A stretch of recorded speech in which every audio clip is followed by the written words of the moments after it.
ఒక చిన్న విషయాన్ని మీ ముందుంచడం కోసం ఈ వీడియో ద్వారా మీ ముందుకొచ్చాను. ఏదైనా ఒక సంఘటన జరిగితే దీనికి కారణం ఏంటి? పరిష్కారం ఏంటి? ఇమ్మీడియేట్‌గా ఇప్పుడు ఏం చేయాలి అని ఆలోచించడం చాలా చాలా చాలా ముఖ్యం. అందరూ చదువుకున్న వాళ్ళం. చాలామంది 90% 10వ తరగతి వరకు చదువుకున్న వాళ్ళమే ఉన్నాము. మరి చదువు అంటే ఏంటి? జ్ఞానమే కదా! ఒక విషయ పరిజ్ఞానమే కదా! 7వ తరగతిలోనే ప్రథమ చికిత్స అనే పాఠ్యాంశాన్ని చదువుతాం. ఏదైనా ఒక ప్రమాదం జరిగితే, రక్తస్రావం అయితే, ఆ రక్తస్రావం కాకుండా ఎలా కాపాడాలి అని మనం నేర్చుకున్నాం. నేర్చుకున్న విషయాన్ని ఉపయోగించడమే లేదు జీవితంలో. ఏదైనా ఒక యాక్సిడెంట్ జరిగినా, ఏదైనా ఒక ఇబ్బంది, ఒక సమస్య ఎదురవుతే వెంటనే మనము 100కి ఫోన్ చేస్తున్నాము. అలాగే 108కి ఫోన్ చేస్తున్నాము. ఈ ఈ 100, 108 అనేవి సమస్యను నుంచి మన శక్తి సరిపోక ఔట్ సైడ్ నుంచి కోరుకునే సపోర్ట్. అంటే అక్కడ ఒక చిన్న ప్రమాదం జరిగింది. దీనికి మన నాలెడ్జ్ సరిపోదు. దగ్గరలో ఉన్న హాస్పిటల్‌కి తీసుకుపోవడానికి మన దగ్గర వాహనం లేదు. లేదా తీసుకుపోయే సౌకర్యం లేదు. ఆపద ఉంది అని చెప్పి 108కి ఏర్పరుచుకున్నాం మనం. వాళ్ళొస్తారు, తీసుకెళ్తారు. అలాగే ఒక ప్రమాదం, ఒక ఇబ్బంది ఎదురవుతుంది అనుకున్నప్పుడు రక్షణ కోసము పోలీసు వారిని సంప్రదించడానికి 100 కాల్ చేస్తాం. వాళ్ళు వాళ్ళ దూరాన్ని బట్టి, అక్కడున్న పరిస్థితులను బట్టి వాళ్ళు మనల్ని చేరుకుంటారు. కానీ చేరుకునే లోపే ప్రమాదాలు మించిపోతే, సమస్యలు పెద్దవైపోతే, జరగరాని నష్టం జరిగిపోతే అప్పుడు ఎవరు కారణం? నిజంగా మనం చదువుకున్న వాళ్ళమేనా? చదువుకున్న జ్ఞానం దేనికి పనికొస్తుంది? ఈరోజు ఏలేందర్ అనే ఒక వ్యక్తి మన కీసర దగ్గర, ఔటర్ రింగ్ రోడ్ నుంచి కీసర దగ్గర హైదరాబాద్ వస్తూ ఉంటే ఒక లారీ వెనకాల నుంచి అతన్ని ఢీకొట్టింది. మోకాళ్ళ వరకు అతని కాళ్ళు నుజ్జు నుజ్జు అయ్యాయి. రక్తస్రావం అవుతుంది. అక్కడ ఉన్న వాళ్ళు ఎవరో ఒకరు వెంటనే 108కి ఫోన్ చేశారు, అభినందనలు. 100కి ఫోన్ చేసి చెప్పారు, సంతోషం. కానీ చుట్టుపక్కల చాలామంది గుమిగూడినప్పటికీ ఎవరు ఆయనని ముట్టుకోలేదు. ఆ రక్తస్రావాన్ని ఆపడానికి ఏం ప్రయత్నం చేయలేదు. ఈ చేతిలో సెల్ ఫోన్లు ఉన్నాయని చాలామంది వీడియోలు తీయడం మీద ఫోకస్ చేశారు. సరే, మనకి సైన్స్ అండ్ టెక్నాలజీ వచ్చింది, లేదా ఈ అభివృద్ధి వచ్చింది, ఈ సౌకర్యాలు వచ్చాయి, 108 వెహికల్స్ వచ్చాయి, మన మొబైల్ వచ్చింది కాబట్టి ఫోన్ చేస్తే పోలీసు వాళ్ళు వస్తారు, ఇదంతా ఓకే. కానీ మనుషులుగా మీలో మానవత్వం ఏమైంది? ప్రతి మనిషి చదువుకున్న దాంట్లో నుంచి మనిషి జీవితానికి, సమాజానికి ఉపయోగపడేవి మనకు మనంగా వాలంటీర్‌గా సమయస్ఫూర్తితో అప్పటికప్పుడు చేయాల్సినవి చాలా చాలా ఉంటాయి.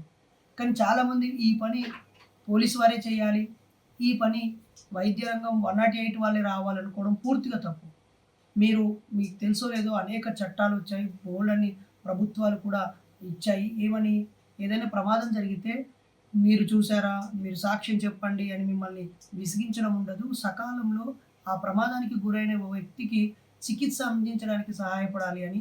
ఏ హాస్పిటల్ కూడా ఇతను ఏ కారణం చేత యాక్సిడెంట్ అయింది, పోలీస్ కేస్ అయిందా, ఇవన్నీ ఏమి అడగకుండా వెంటనే అందించాల్సిన తక్షణ వైద్య సదుపాయం అందించాలని బోల్డన్ని చట్టాలు చెప్తున్నాయి.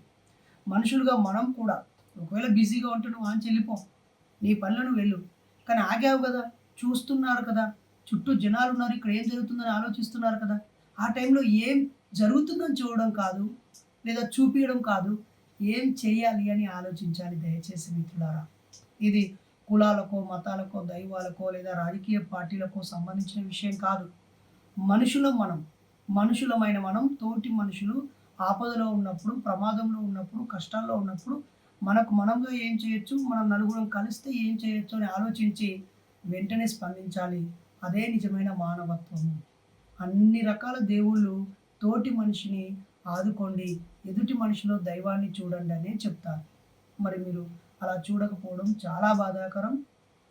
విద్యార్థులారా, మీరు చదివే చదువులో ఉన్న జ్ఞానాన్ని మీ నిజ జీవితానికి అన్వయిస్తూ ఈ సభ్య సమాజంలో అమలుపరచడానికి ప్రయత్నించాలని కోరుతున్నాం. ఈ క్రమంలో నిన్నటికి నిన్న కీసర దగ్గర వరంగల్కు చెందినటువంటి ఏలేందర్ అనే 35 సంవత్సరాల యువకుడు కాళ్ళు నుజ్జునుజ్జైపోయి రక్తం కారుతుంటే నన్ను కాపాడండి, ఈ రక్తాన్ని ఆపడండి, నన్ను హాస్పిటల్ తీసుకెళ్ళండి అని మొత్తుకున్నా అందరూ చుట్టూ ఉన్న వాళ్ళు వీడియోలు తీస్తూ ఉండిపోయారు.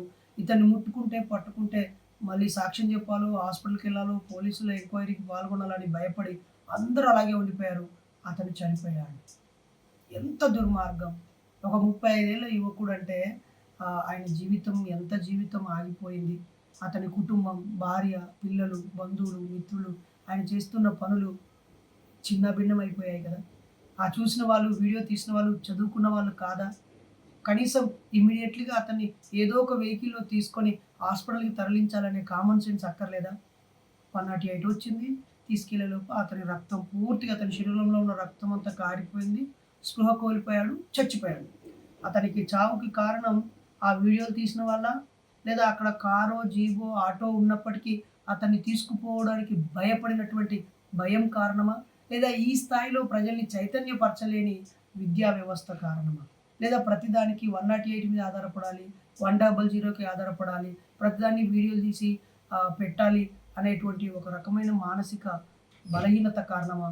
మీరే ఆలోచించండి. మీ జీవితంలో ఇలాంటివి ఎప్పుడైనా జరిగితే దయచేసి చూస్తూ ఉండకండి. ఏం చేయగలరో అది చేయాలని కోరుతున్నాను. ఇట్లు మీ సోదరుడు డాక్టర్ బైరి నరేష్.